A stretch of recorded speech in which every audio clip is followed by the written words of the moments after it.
Selamat datang. Pada pembahasan kita kali ini, kita akan menyelami sebuah sindrom klinis yang sangat krusial sekaligus dinamis, yaitu shock. Kita akan membedahnya secara sistematis, mulai dari krisis yang terjadi di tingkat seluler hingga ke prinsip-prinsip tata laksananya di ranah klinis. Oke, mari kita mulai dengan meluruskan satu miskonsepsi yang sangat umum. Shock itu sering sekali disamakan dengan hipotensi atau tekanan darah rendah. Padahal ini adalah sebuah penyederhanaan yang bisa berbahaya. Kenapa?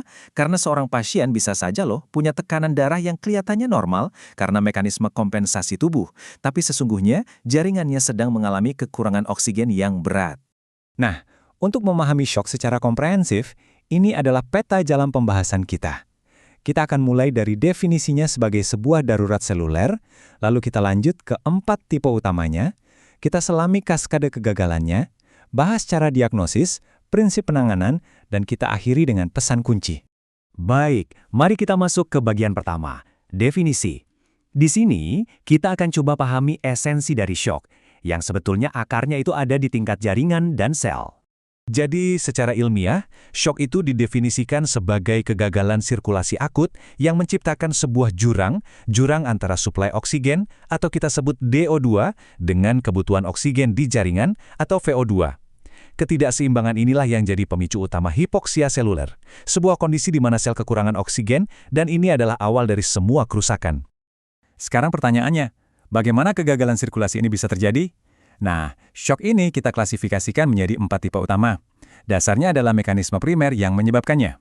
Memahami klasifikasi ini luar biasa penting, karena akan menentukan pendekatan terapi yang kita ambil. Nah, coba kita lihat tabel ini. Ini cara yang sangat baik untuk menyederhanakan masalah yang kompleks. Pikirkan seperti ini. Shock hipovolemik, itu masalah volume, cairan di tubuh kurang.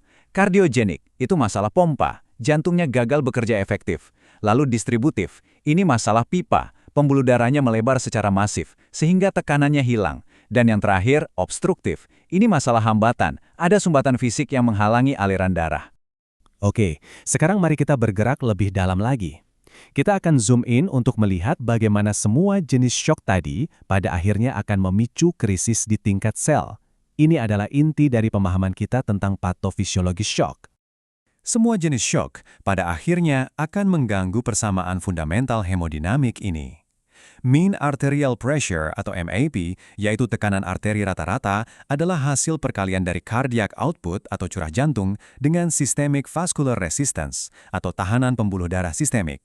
Shock terjadi ketika salah satu atau bahkan kedua variabel ini turun secara drastis. Ini adalah sebuah pertanyaan yang krusial. Coba bayangkan, ketika sel, unit terkecil dari kehidupan kita, tidak lagi menerima pasokan oksigen yang cukup, apa yang akan dilakukannya untuk bertahan hidup? Jawabannya akan membawa kita ke inti permasalahan shock. Begini, dalam kondisi normal, dengan oksigen yang cukup, sel kita itu sangat-sangat efisien. Melalui metabolisme aerobik, 1 molekul glukosa saja bisa diubah menjadi sekitar 36 unit energi atau ATP. Nah, ATP ini adalah bahan bakar utama untuk semua fungsi sel. Namun, saat oksigen menghilang, sel terpaksa beralih ke rencana daruratnya, yaitu metabolisme anaerobik. Dan coba lihat hasilnya. Dari 36 ATP, produksi energi langsung anjlok menjadi hanya 2 ATP per molekul glukosa. Ini adalah sebuah krisis energi yang katastrofik bagi sel. Krisis energi ini kemudian memicu semacam efek domino kegagalan. Produk sampingan metabolisme anaerobik, yaitu asam laktat, menumpuk dan menyebabkan asidosis.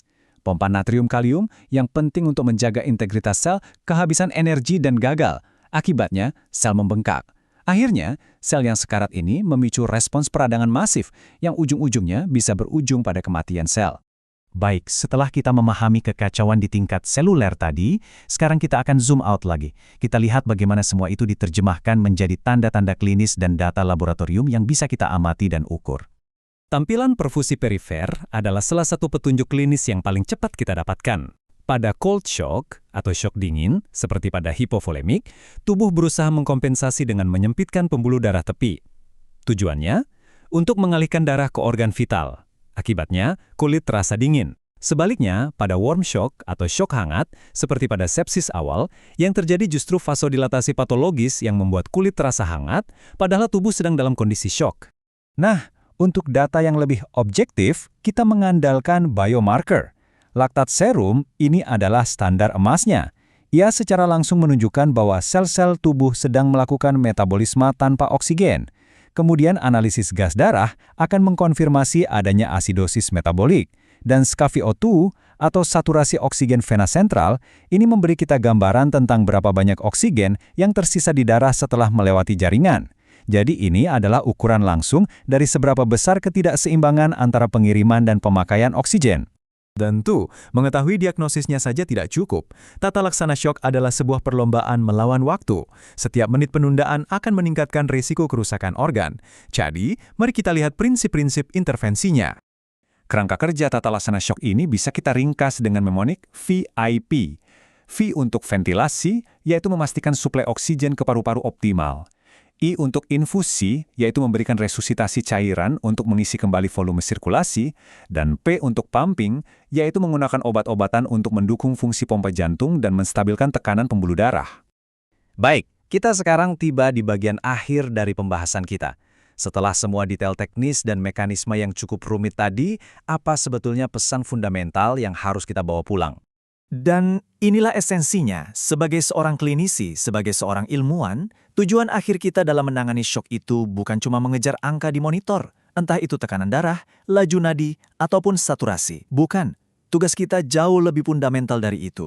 Memastikan molekul oksigen yang sangat berharga itu berhasil sampai ke tujuannya, yaitu mitokondria di dalam setiap sel, agar pabrik energi kehidupan dapat kembali berjalan.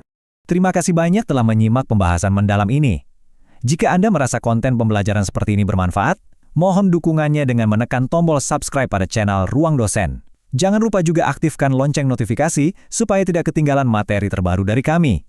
Dan terakhir, silakan klik like dan bagikan video ini jika dirasa bisa membantu menyebarkan ilmu pengetahuan yang bermanfaat bagi orang lain. Sampai jumpa di pembahasan berikutnya.